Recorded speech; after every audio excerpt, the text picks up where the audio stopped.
What's up, guys? Today I'm going to teach you how to properly memorize intervals on the guitar. So without further delay, let's get straight into the lesson.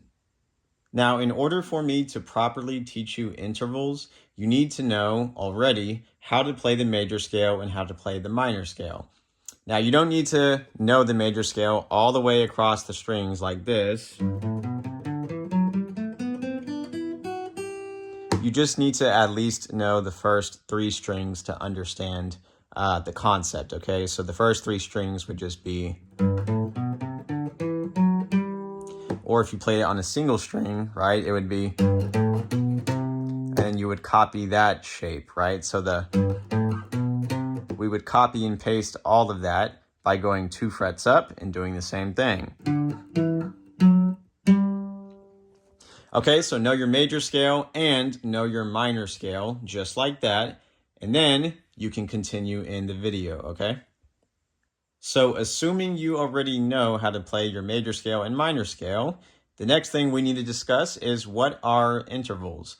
Well, intervals are simply the distances that you travel to get from one place to another on the guitar. And when you play the major scale, you use specific intervals. And when you play the minor scale, you use other specific intervals. So let's talk about the major scale, right? The major scale, we can play it from any point, right? I can play it from here, I can play it from here, I can play it from here, right? It doesn't matter. You can start it from anywhere. And wherever you started is going to name that scale. So if I started on the G note, and this is a G because I count my letters, right? E, the E string, F, F sharp, and G. So that is why this is a G, okay? So if I start my major scale on the G, that means I have a G major scale, okay? So now let's apply the intervals to the scale, all right? So if I start here, right, the next note is here. Because this is the second note I played in the major scale, we call it a major second, okay? So major second. Major scale, and it's the second note that I played in the scale. So major second. Now here, right, was the next one. If we're on one string, right? One string is, right? So major second, major third, okay? That's the third note we play in the scale, right? So root note, major second, major third, perfect fourth. Now, why is the fourth one called a perfect fourth? Well, this is why. Because no matter if we are in the major scale or the minor scale, this note will not change, all right? So watch. If I start the major scale, right, and I go to the fourth note, 1, 2, 3, 4, that note is there. If I start the minor scale and go to the fourth note, 1, 2, 3, 4, that note is still the same, the fourth one, okay? So perfect fourth. So back to the major scale though, right?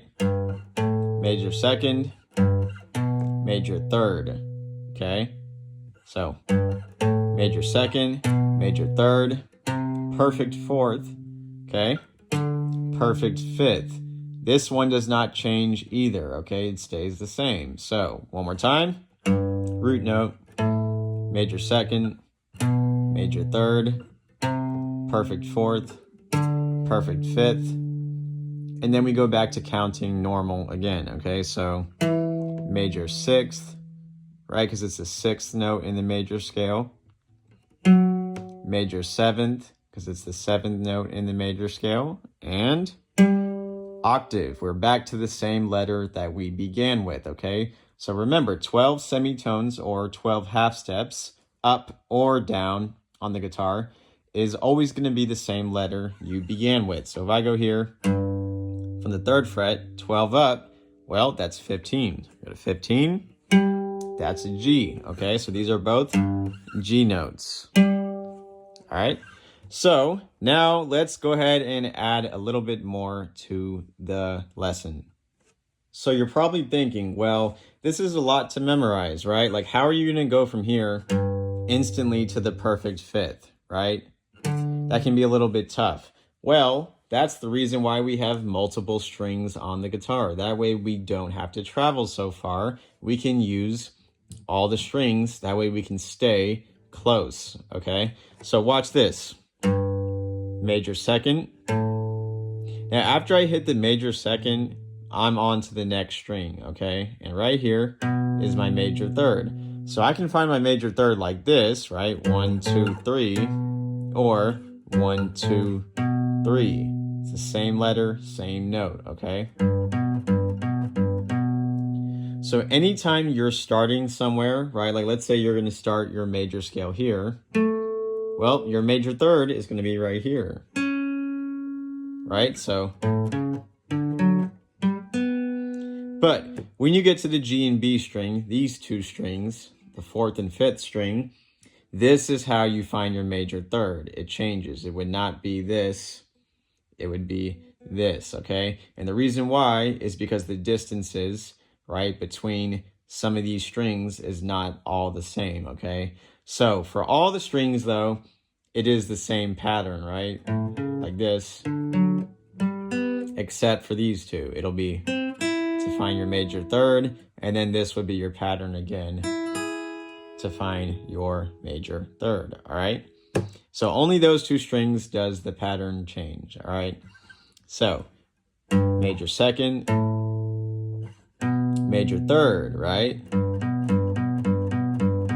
Perfect fourth is always right next to you, right there.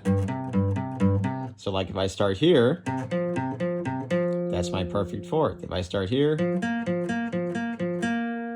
yep, you get it. Now, if I'm on these two strings, remember, my major third is here, okay? So the perfect fourth is gonna be where? Now, this can be a little bit tricky, so let's go slow, right? Major second, major third, right there, okay? Because remember, major third and perfect fourth are only a half step apart, right? So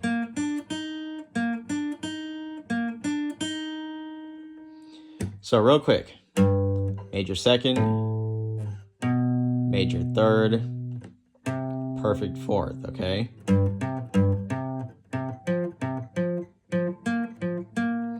Now if I'm here, where's the perfect fourth?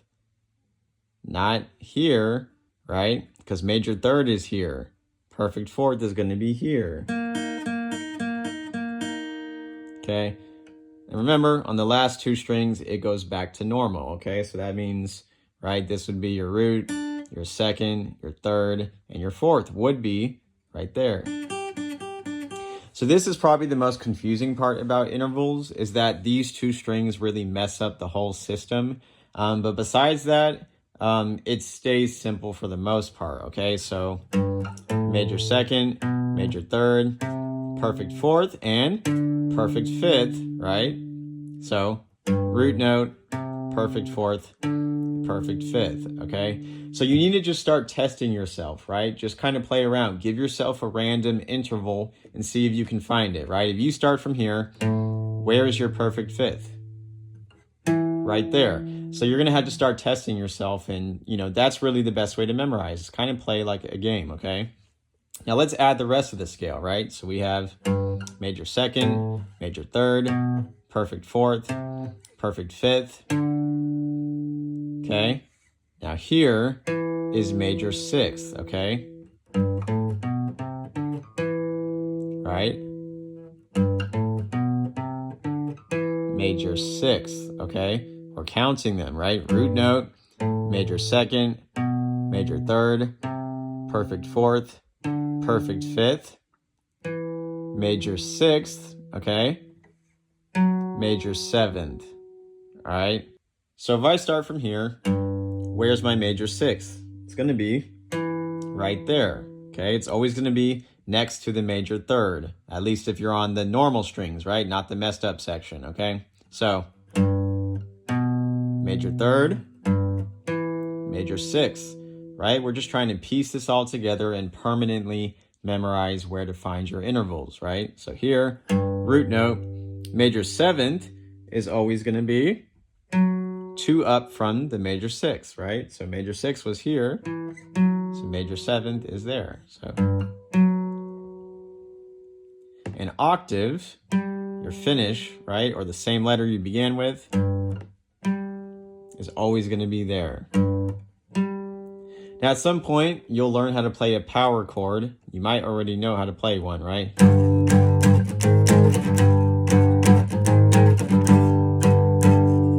That's a power chord.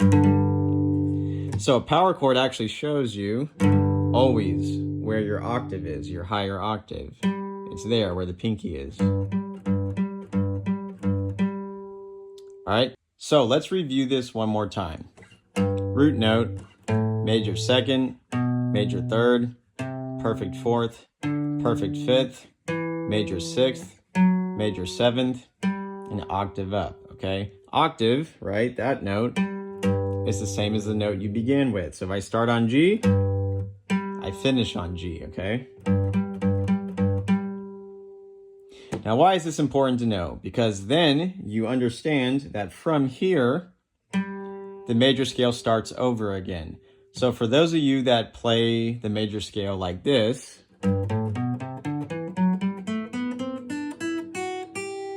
that is exactly what is going on. You're playing the major scale 2 times, not 1 time. It starts over, right? Because where the octave is, it starts over. So then from there, it's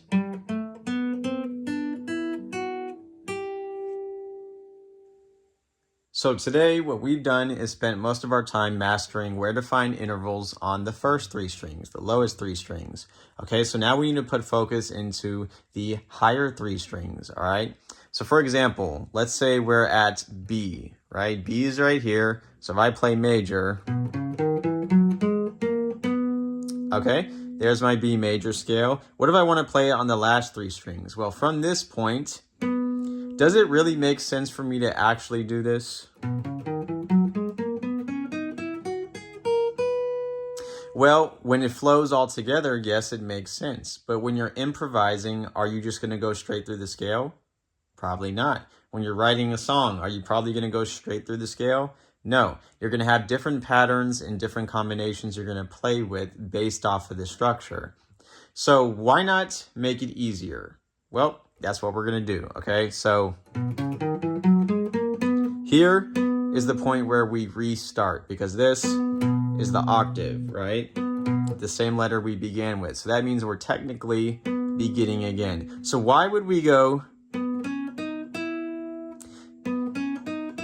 It actually doesn't make that much sense to start a scale with your pinky, right? That can be confusing. So what we're going to do is I'm going to give you a different starting point, right? So we're going to start by using the higher 3 strings instead of this string, okay? So now once we hit this note, we need to find it on the next string, okay? So if I go from here, so on the 9th fret, I go 5 down on the next string. So 9 minus 5 is what? 4. Same note, same letter, okay? So 9 to 4, same letter. All right, and if you don't know about this method, being able to find the same letters going forward and back and knowing the numbers, I have released a video on this already, okay? I believe it was part of fretboard memorization and all the cheat videos that I put out, okay? So make sure to go watch those. But anyways, we went from 9, right, to 4. So I know this is the same letter. It's a B, right? So what I do now is I play my major scale the same way I did on the first 3 strings, except it's not going to be 2, 4, 1, 2, 4, 1, 3, 4. It's going to be 1, 3, okay? So instead of 2, 4, you'll start with 1, 3. But then the rest of it is exactly the same, okay? So one more time, right? We had 2, 4, 1, 2, 4, 1, 3, 4, okay? Now down here, it's going to be 1, 3, and the rest is the same. 1, 2, 4, 1, 3, 4. All right, so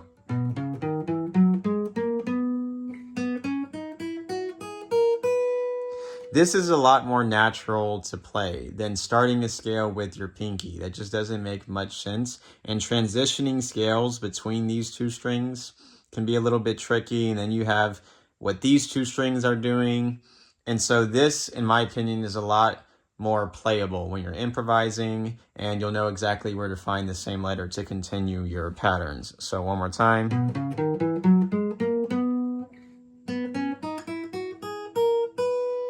All right, so to me, that's a more realistic way to play the major scale across all 6 strings on the guitar. So not only do you know how to play your major scale normally, right? Right, you know how to play it now a more realistic way for improv, right? Which is...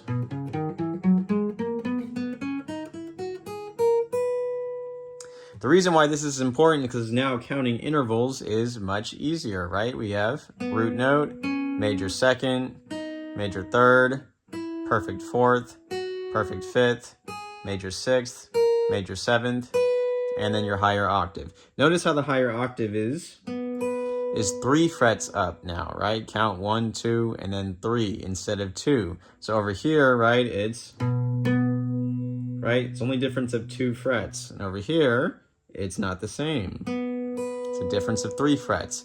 This is why I like to split the guitar into 2 sections, but 3 strings and then 3 strings. So we need to cover the minor scale as well, okay? But just know that the minor scale is going to be very similar. So let's go ahead and do that. So what we're going to do with the minor scale is the same exact thing we did with the major scale. We're going to hit it on 3 strings, and then we're going to hit it on the next 3 strings, okay? We're going to separate them instead of playing it like this, right? Because this is probably how you guys play the minor scale, right? Right? That doesn't make sense because look, right? So you're telling me we're starting the scale now from the ring finger. Once again, that's a very weird pattern. It's almost unnatural on the guitar. So no, we're gonna change it. We're gonna do the first 3 strings, and then I'll explain how you can find it on the next 3 strings. Now, I didn't mention this with the major scale, but you know how when we played it, from here, we went 5 down, right? To find the same letter. But we can also go 7 up. So 7 up from here on the next string is also the same letter. And then you know how to do your combo, okay? So the minor scale will do the same thing, all right? So we know the combo for the minor scale is 1, 3, 4, 1, 3, 4, 1, 3. So the cool thing about the major scale and minor scale is they both start the same exact way. So even though we're on a minor scale now, it still starts with a major second interval. So root note, major second, okay? And then this was the next note. So notice how with the major scale we went, with minor scale it's, so that means this third is a minor third, not major third, because we are on the minor scale now. So root note, major second, minor third, perfect fourth, right? That stays the same. Perfect fifth, that stays the same. And then we have a minor sixth, right? So root note, major second, minor third, perfect fourth, perfect fifth, minor sixth. And just remember that the reason why those numbers are there, right? 4th, 5th, 6th, is because that's the number that you played it in, right? So like major second note that you played in the scale. Minor third, that's the 3rd note you played in the minor scale. Perfect fourth, that's the 4th note you played in the minor scale. So just don't forget where these numbers are coming from. So root note, major second, minor third, perfect fourth, perfect fifth, minor sixth, minor seventh. Then this one is your octave, okay? So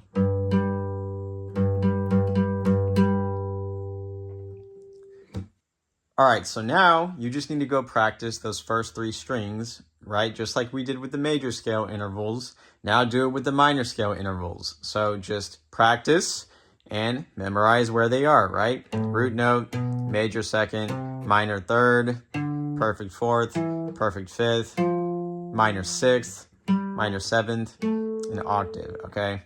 So now, assuming that you paused the video, you went and practiced and then came back and continued the video, we're going to move on to the next 3 strings with the minor scale intervals, okay? And showing you how that combination would look. So what we're going to do is we're going to use B minor, okay? So, all right. So we know this is B because it's our octave, all right? So from here, we're going to use the same method. We're going to find this letter somewhere else. So the next string, I can go down 5. And there it is. I also could have gone up 7, but going down 5 makes more sense for the purposes of this lesson, okay? So from here, we're going to do our 1, 3, 4, right? Same thing. So that means you have your root note, major second, and minor third. Now the rest of the combo stays exactly the same. You just have to slide it up 1 fret, but the combination remains the same, okay? So you see that? So I slide up 1 fret and continue. All right, so now let's count the intervals, right? Root note, major second, minor third, all right? Perfect fourth, perfect fifth, minor sixth, minor seventh, and your higher octave. And notice how the higher octave, right, is the same as how when we did the major scale. So real quick, I want to talk about this because if I don't, then you might be confused later on, okay? So intervals are not only locations inside scales, okay? That's the most basic way to look at them, is that they are locations inside scales. But what if you're not trying to play from a scale? What if you're just coming up with something on your own, right? Especially metalheads who are just kind of playing what they like to play. Intervals are distances you're traveling anywhere, okay? So anywhere. So like if you go from, you know, okay, well, I just traveled a minor second, okay? That's the only distance that we didn't cover today specifically, like what it's called, right? When you go a half step, it's a minor second. So like in the major scale, when we went, right? This, yes, it is the perfect fourth of the scale, right? It's the 4th note from the starting point. So it's a perfect fourth. But like, what if you're making your own song and you just go from here to here, right? Like, what if that's how you start your song?